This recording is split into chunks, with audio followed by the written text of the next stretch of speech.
first one of the year, and I sort of thought, well, we'll do a bit of headshots and a bit of intricate lighting, because I know we all like intricate lighting setups and things. As usual, I've planned way too much, so we've got a lot to go over. But I've made something a little bit different this time. We've got 3 models. We've got a female model, a male model, and a young child model. That sounds weird. Don't know what else to say there. So we're going to do a whole variety of different types. Now, our 2 adult models are musical theatre performers looking for some acting headshots. They genuinely need new acting headshots. So, I've got a client for you all. And the winner will be the one that they pick to put on their spotlight profile. We'll see what goes on there. Some of you I can see going, challenge accepted. And others going, no, it's fine, I'll do my own thing, do whatever we want. So they genuinely need some new headshots. We've got a few different things. We've got a period drama style sort of outfits, some more grungy outfits and whatever. But we're going to go into 3 completely different lighting setups. Now, what I'm going to do is I'm going to go through all the different lighting setups in more detail and explain them all. If you don't really want to listen to me and you're a bit bored of me already, or you can just watch the video later, we do have Faith in the other room in a dress of her choice playing around as a free-for-all, do whatever you want play studio next door. So if anyone does want to go, bye Steph, and go next door, that's absolutely fine, and can just have a bit of a play and do whatever you want on there. One thing I will say tonight is everything is set for 125th at f11. If you're not sure on anything techie, we will help you sort that out after ISO 100. I always forget to do that. And we'll get every set will be set on the same, so in theory, but we all know someone's going to knock a trigger and we'll move it around, but we'll make it work. But everything's set for f11 from there. So the first setup we're going to do is a more high-key kind of setup. I really tried to keep the setup simple and easy. I failed, but I tried really hard to keep them really simple. And one of them's only 1 light, so you know that's something. So on this particular one, we've got our deep 150 octabox up here, and then we've got a square grid reflector beauty dish over there. And what we're going to do is we're actually going to use our 150 as our background. So we're going to light the background with it. It's going to be the white background creating behind, and we're going to create a nice high key kind of set with the, sorry, my voice is going. Using the grid at the front, we're going to create a nice sharp shadow, hard light on the face, which is great for cheekbones.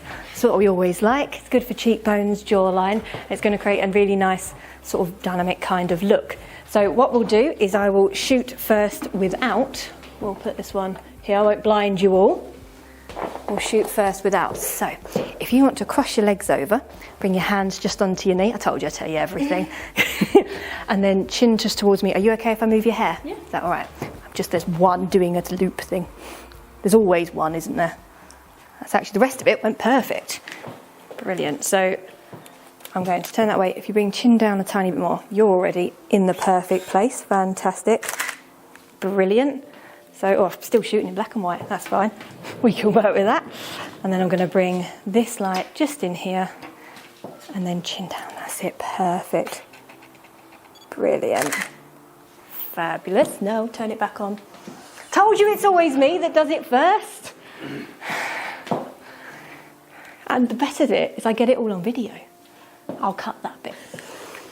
I won't because I can't be bothered. Perfect. That was better. That one went off. So I'll come round and just do a quick demo, but anyone can come up after. So without, we've got a pure white background, nice and neat. And with, we've got those nice sharp cheekbones. I'll come back round to the front, do my little walk around. So you can see how clean that background actually is. Yeah. So coming from there. It's a really nice light. The one at the front. And come in. I'll come in here. What sort of power is your backlight? So the backlight is set. I think it's a stop lower than the front light, if I remember rightly from where I set it. And the front light is set on, well, it's set at 4, which this is Elinchrom. I mean, actually, Steve, you're the best to kind of explain some of these bits. Lights, as some of you do know, all come in various power outputs. You'll see them around the room. We've got one near the door that's on that strip box, which is a D-Light 100 watts per second.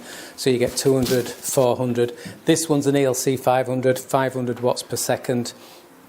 And of course, those that want to be old school and want to know how you work an exposure out with a light will use a meter. I've just seen one flashed about somewhere. So you'd use a meter to measure the output, then you transfer those settings to your camera. Elinchrom don't really advertise this as much, but it still is the same today, that if you get an Elinchrom head, it doesn't matter which head or age. I've got some that are 30 years old and it's still the same. You put them on a power output of 4, that's the digital numbers on the back, or even the old ones with sliders. If you put it on 4 and have it approximately 1.5 meters from your subject with a standard reflector, you will get f8 at ISO 100. They've done that, so actually if somebody did lose their meter or the meter stopped working or something, then they can get a near enough exposure. This is obviously from film days, of course. You could do a Polaroid test and you'll see how close you are, then you can change it. But so any Elinchrom light, whether it's a 100 watt, 400 watt, 1100 watt, at that distance from the subject, as long as that says 4 on the back, it will be f8 at your subject. And so that helps you then if you want to set up a rim light at say 5.6, a stop lower, you just put that one on 3 at 1.5 meters from your subject and you'll get an immediate 2-to-1 lighting ratio.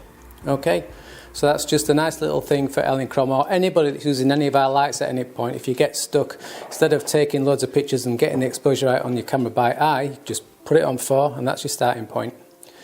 Some of the lights, like a D-Light 1, the maximum you can turn it up to is 4 because it's a low-powered light.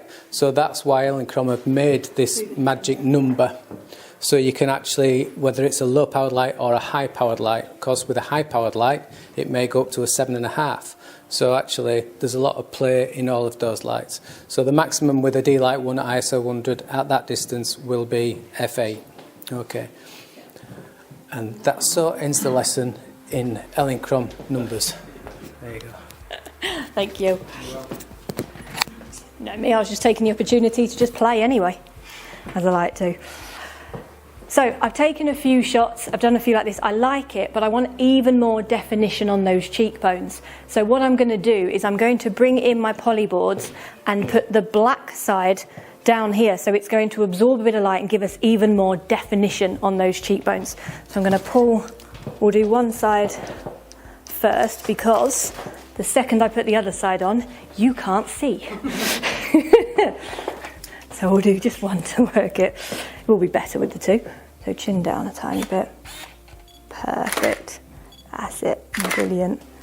See, lovely. So if I bring that one up, so it's subtle on here, but you see there's slightly darker down that cheekbone. We've got even more definition coming just down that side. I'll bring it around. I'll bring the other one in and let everyone see that we've got just that little bit more shadow coming down there. The other board, where you will not be able to see me at all. So I'll bring right round in there. Ooh. And I still whack into everything. See, it's a fantastic set, this, isn't it? I'll put that on, sorry. Didn't warn you at all that I was going to do that. Just was the obvious thing to do. And chin down a tiny bit more. Beautiful. Perfect. Now we're coming in. So you can see we've got those nice sharp cheekbones coming in there, creating a nice extra definition. And it's, you know, it's only 2 lights. It's not too bad for me, is it? I mean, I did do a simple setup last time and it was 5, so it was simple though. It made sense. What everything actually did made sense. I have kept it simple. I have actually genuinely kept it simple. We have our overhead brolly, which I think is a 100, isn't it, Steve? Yep. I'm pretty sure, with the baffle on, just coming from the top. It's a soft-ish light. However, I've put a black background up because we kind of want that coming out the background, coming into the light kind of look. So what I'm going to do is, I'm just shooting on all, it's going to flash over there, we'll put that over. She would just be in a box going, what's going on? So if you actually sit exactly as you are, perfectly, chin down ever so slightly and just staring straight forwards, I look perfect. I like that you come with the sheriff attitude. That was quite good. Didn't have to say a word, you naturally brought that. Is it the costume that just brings it in? Yeah, it just works in. So, first of all, I'll start over here and walk around. What we're going to do is add in our curved reflector, my favourite. Bringing just in here. Watch me not knock it over on camera. And we're going to do the same again. Perfect. Yeah, definitely got the natural attitude. So I'm going to flick between the two. So with, the lift is quite drastic, but we've still obviously got, in our styling, we've still got that nice dark background, so it's still creating a mood. So I've kept this one really simple because it is quite an easy sort of set. Now you don't have to use a curved, you could use one of the pop-up reflectors. They're quite easy to get hold of. There's lots of Lastalite, different versions, and so you could even have your subject just holding the reflector to make it nice simple. I like the curved because I like the catch light in the eye. I like that white bit going through the eye. I think it really complements if you can get it in the right place, it really complements the patterns of the eyes and makes the eyes pop even more, which, as we saw before in this lighting, isn't always easy. So for this one, I do tend to recommend poses where we're face on, although to the side can work if the face is still coming straight forwards, just because this lighting's more complementary and sort of butterfly kind of effect, but works really well with a good attitude. So seems like we're okay there. So on this setup over here, this is the setup I kind of want you guys to play a little bit more. Now the reason for that is that we've got 3 lights. Now we could use just our main light at the front and still get a really, really nice result.